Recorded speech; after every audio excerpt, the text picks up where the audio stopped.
Hare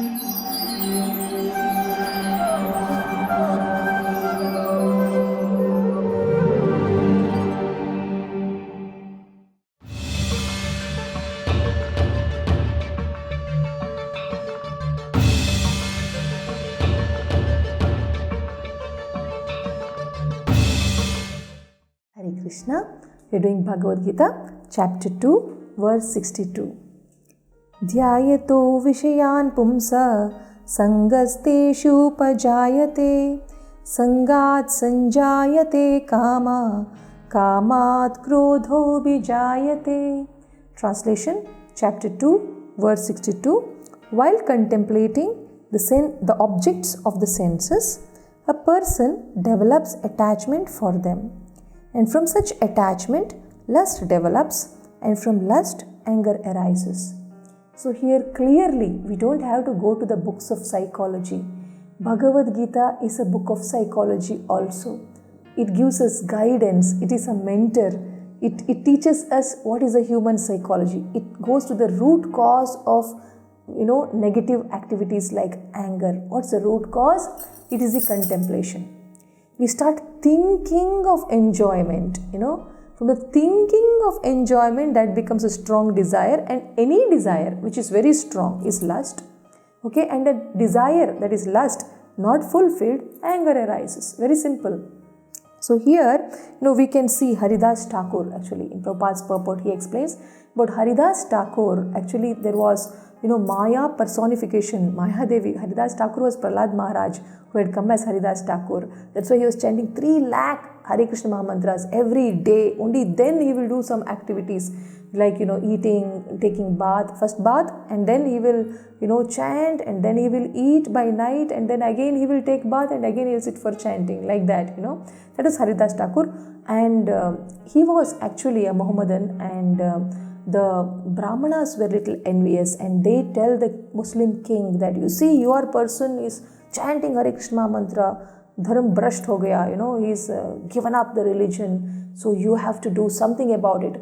Then the king very intelligently sends a very, very beautiful prostitute to Haridas Thakur, and she goes there and she tells Haridas Thakur that I want to enjoy your company. And he is very, very humble, he's not a fault finder. He didn't even look down upon her.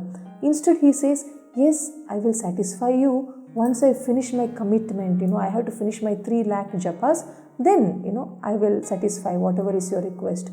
But then she says, okay, and she waits close by, making the sounds of her bangles and anklets and But then what happens? Haridas Thakur is going on chanting Hare Krishna, Krishna Krishna, Hare Hare, Hare Rama, Rama Rama, Hare Hare, Hare Krishna, Krishna Krishna, Hare Hare, Hare Rama, Rama Hare Hare. So like this, Haridas Thakur is going on chanting, and she is simply waiting, hearing his japa all the time. And it becomes daylight. Daylight comes, in Bengal, daylight comes, early in the morning, 4:45, 5 o'clock only, it looks like 7 o'clock. So when the daylight starts to come, she gets worried. She says, oh Haridas, what happened? Now I have to go, it's late for me. She says, oh, it's okay. I'm so sorry. He says, and then she says, no problem. Today night I will again come. He says, it's okay. And then the next day when she comes, again he says same thing. You'll have to wait till I finish my committed japa. Again he continues to chant, and again she listens, and again she says, oh, it's already late. He says, I'm so sorry. See, he doesn't say, you dirty woman, why are you coming to trouble me? He doesn't say that, because he's not a person of that kind, He could have spoken like that. Maybe if I was in such a position, definitely I would have, I don't know what I would have said, like that. But Haridas Thakur was not like us. He was so pure because of his japa that he said, I am sorry, I could not satisfy you. She says, I'll come today again, and the third day she comes, and third day by midnight, something happens to her, some realization. She says, Haridas, I'm so sorry. Whatever I was doing was so sinful. That king has sent me to you to spoil your austerities. Please accept me as your disciple. So when she says that, Haridas Thakur says, I know it was not your fault. I knew that the king has sent. I could have left the place immediately and I could have gone, because if king cannot tolerate me, I didn't want to trouble. I would have left the place. but I knew you are a nice person and you will become a devotee of Krishna. I didn't want you to be deprived of your chance to become Krishna conscious. So I thought by hearing the japa, you may become a devotee very soon.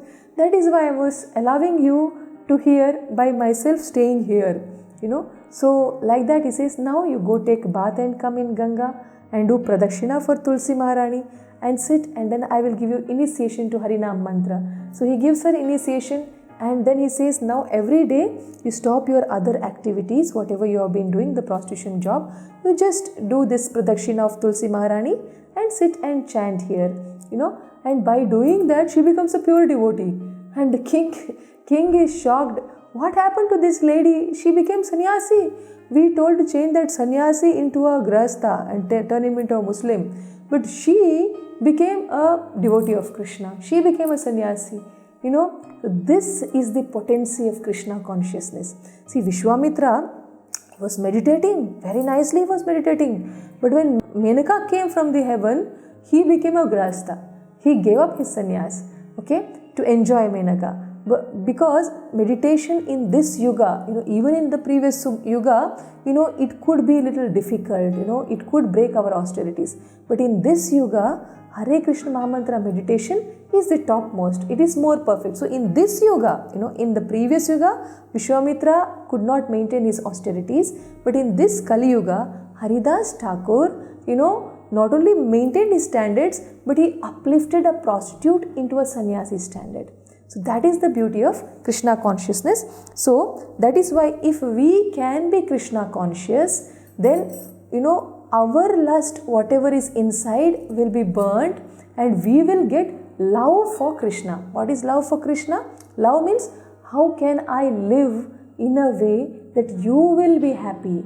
Though I may be happy or not, though it may be uncomfortable, though I may have to put my life into risk, though I may have to put myself into any kind of risk, but if that is going to please you, may I do that. This is the mood, this is love, this is pure love for Krishna.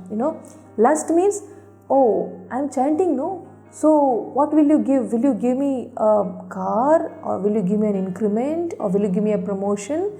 This is lust. But this lust will go as we chant. Initially, all the lust, anger, greed, it will start coming up. Like in a glass of muddy water, what happens after some time? The mud settles down and the water appears clear.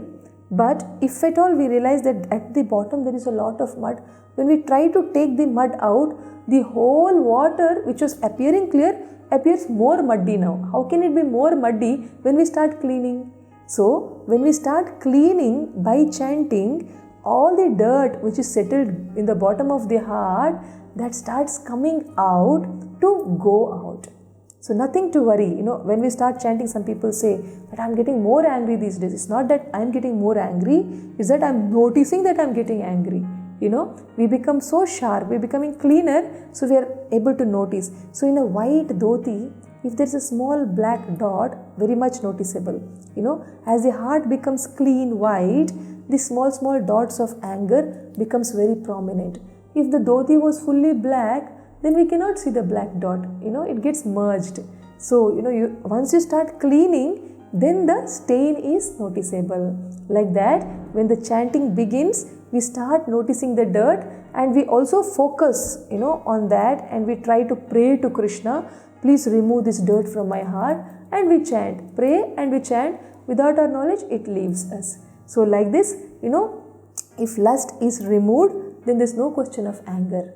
I would request, all the spouses, all the husbands and wives or whatever, if at all we are angry with our spouse, one thing we have to do is, inside our heart, forget about not getting into a fight. Inside our heart, whatever little bit of irritation we have, let us somehow try to see their negatives in a very positive way. When we see it in a very positive way, because it helps us to grow. Not because it is helping them, but it is helping us in their association, we are going to grow. So it is not a trouble for us, it is a support for us. Like for a diamond, cutting is for becoming more and more, bright and shiny. no cut means no shine. So if we are getting cut by our spouse's imperfections, we start to sparkle. The moon looks more brighter in a more darker sky. Moon, sometimes we see even in daytime, in one side sun, one side moon, but is not visible. Only if you're attentive we can see.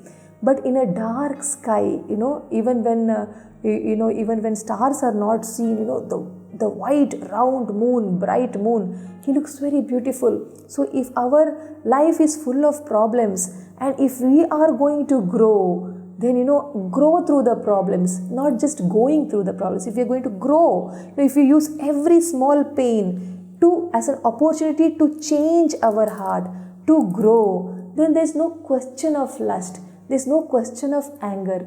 There's only purity, and there's only admiration for everyone around, especially for our spouse, especially for our in-laws, whom we may have a tendency to get irritated with. We will really regard them, because you see, the world may be very nice, but they are not taking care of us every day.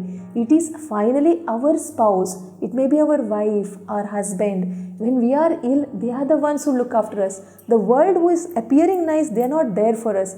And if we meet with any trouble, it is they who will support us. So don't we, deserve to keep a good attitude for our spouse in our heart? So we should forget their negatives and focus on their positives. And we have to understand that it is their negative which is helping us to focus more on our negatives, more on our weak areas. So therefore they are representing our Guru. So if we can see things in that manner, where is the question of irritation? At this time, the lust, what is the lust? Our expectation from the spouse. Oh, I want at least, I'm doing so much, at least my spouse should do this much for me. This is lust. Don't expect at least anything, The fact that they are alive with us is itself a gift. The fact that they are living with us, it's itself a gift. If they are going to bring home, some wealth and some food and some grains, that is also a gift. If they have become the father or the mother of our child, that is also a gift. We can make the child into a very nice Krishna conscious person. Then that will become a very wonderful gift for us. So if we can see everything in terms of a gift, we can be very respectful. We can be very grateful. First thing to give up this lust is we have to develop gratitude more and more for our spouse. Forget about asking. See, when do we ask? When we think I am giving. At least he or she should give me this much. So when we see what I am giving, then the lust will develop. I also want this. But when we see what they are giving us, oh, he gave me this, he gave me that, he gave me this, he gave me that. Every single thing count it. Don't say, he or she has married, so they have to do this much. No, all married people don't do that much. If they are bedridden, we have to do everything for them. So they are in good health, they are doing something. So let us be grateful for every single thing. So when we are having a heart full of gratitude, then we don't expect anything from them. Then when there is no expectation, there is no desire, no lust, no anger. Thank you very much. Hare Krishna.